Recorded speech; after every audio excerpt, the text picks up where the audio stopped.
चलिए, past indefinite tense हमने बताया था और आपको संभवतः आ गया होगा पूरा। ठीक है, आज पढ़ते हैं पास्ट कंटिन्यूअस टेंस। ठीक है, आज क्या पढ़ते हैं? Past continuous tense. Past continuous tense की पहचान क्या होती है उसको समझते हैं। देखिए, पास्ट कंटिन्यूअस टेंस की पहचान होती है जिस वाक्य के अंत में, ठीक है, जिस वाक्य के अंत में रहा था, रहे थे, रहे थे, क्या है? जिस वाक्य के अंत में, जिस वाक्य के अंत में रहा था, रहे थे, रहे थे, आगे शब्द आते हैं, आदि शब्द आते हैं, उसे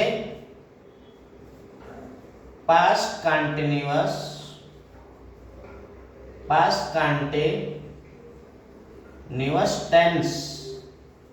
टेंस कहते हैं। ठीक है, उसे क्या कहते हैं? पास्ट कंटिन्यूअस टेंस कहते हैं। ठीक है, इसकी सहायक क्रिया होती है हेल्पिंग वर्ब।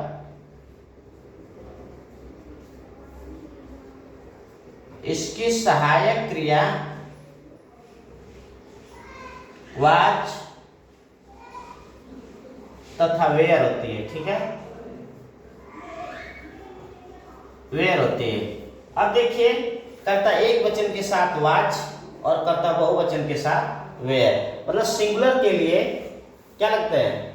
वाज, और प्लूरल के लिए वेयर का प्रयोग करते हैं, हेल्पिंग वर्ब। ठीक है, जैसे आप उदाहरण समझिए। और मेन वर्ब में, ठीक है, तथा मेन वर्ब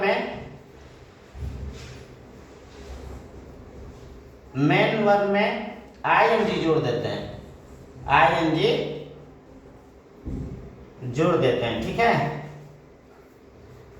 ये पूरा इसका फार्मूला है। ठीक है, अब जैसे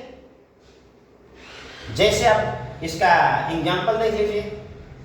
ठीक है, जैसे इसका एग्जांपल देखिए, राम खाना खा रहा था। क्या है? राम खाना खा रहा था। राम खाना खा रहा था, तो इसका क्या होगा कि राम वाज ईटिंग, ईट में आईएनजी जुड़ जाएगा। ठीक है, eating the food, eating the food. आया समझ में? राम, ठीक है, क्या लिखा है? Ram was eating the food. ये सिंपल सेंटेंस है। इसी तरह से अगर लिखेंगे कि राम खाना नहीं खा रहा था, तो लिखेंगे Ram was not eating the food. ठीक है, क्या लिखेंगे? Ram was not eating the food. अगर लिखेंगे कि क्या राम खाना खा रहा था, ठीक है, अगर लिखेंगे कि क्या राम खाना खा रहा था, तो क्या की अंग्रेजी अगर जब वाक्य क्या से शुरू होता है, जैसे क्या राम खाना खा रहा था। ठीक है, क्या राम खाना खा रहा था, इसका मतलब क्या होगा कि क्या के अंग्रेजी वाट नहीं लिखेंगे, वाज लिखेंगे। वाज राम ईटिंग, ठीक है, eating the food, eating the food. आया समझ में? अगर वाक्य क्या, क्यों, कब, कैसे आदि शब्द अगर बीच में आए तो इसकी अंग्रेजी पहले लिखी जाएगी। ठीक है, नाट का तब समझ गए होंगे, जैसे मैं बोला हूं कि राम वाज नाट, जैसे राम खाना नहीं खा रहा था, नहीं अगर आ जाएगा तो राम वाज के बाद तुरंत नाट लग जाएगा, यहाँ ईटिंग द फूड हो जाएगा। ठीक है, वाक्य क्या से शुरू होता है तो इसकी अंग्रेजी, इसके सहायक क्रिया लिखी जाएगी सब्जेक्ट के अनुसार, कर्ता के अनुसार। ठीक है, was Ram eating the food. ठीक है, अब अगर बीच में क्या, क्यों, कब, कैसे आदि शब्द आते हैं, ठीक है, राम यहां लिखेंगे। ठीक है, ये तो पूरा समझ में आ गया। अब बीच में क्या क्यों, जिसे राम स्कूल क्यों नहीं जा रहा था, इसे लिखिए राम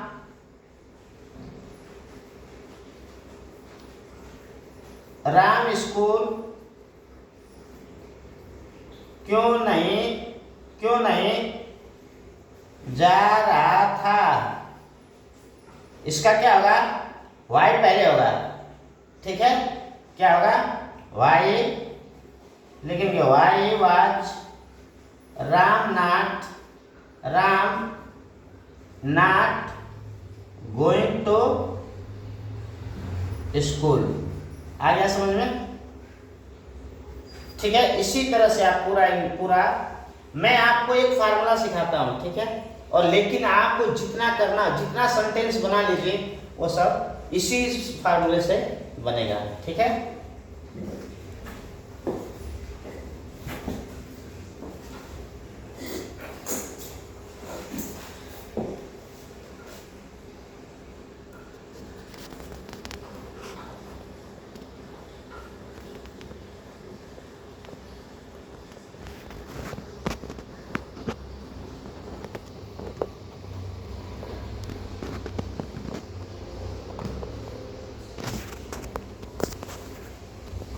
चलिए ठीक है, इसको लिख लीजिए आप लोग, ठीक है।